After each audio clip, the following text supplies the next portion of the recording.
रविवारी मुंबईत ठाकरे बंधूंचा तिरंगा मार्च आहे। राज ठाकरेंनी मार्चमध्ये सहभागी होण्याचं सर्वांना आवाहन केलेलं आहे। मनसैनिकांसह विद्यार्थी पालकांना सहभागी होण्याचं आवाहन करण्यात आलंय।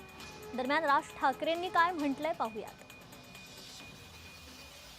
नीट परीक्षेतील गोंधळ, त्याबद्दल विद्यार्थ्यांचं सुरू असलेलं आंदोलन आणि ते चिरडण्याचा सरकारचा सुरू असलेला प्रयत्न, या विरोधात 26 जुलैला तिरंगा मार्च काढत आहोत।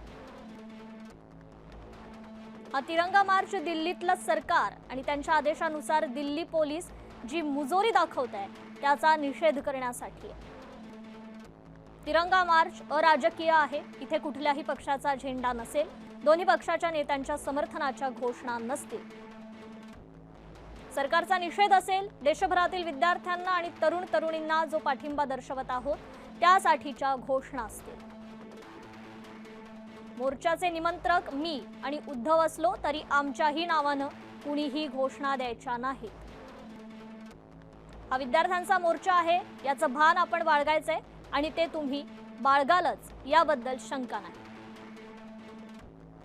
बाकी मोर्चाला गालबोट लावण्याची हिम्मत कोणी करणार नाही, कारण आपण काय करू शकतो याचा अंदाज सगळ्यांनाच आहे। जास्तीत जास्त विद्यार्थी पालकांना घेऊन या, त्यांची मोर्चात काळजी घ्या आणि ते पुन्हा सुखरूप घरी जातील हे पहा।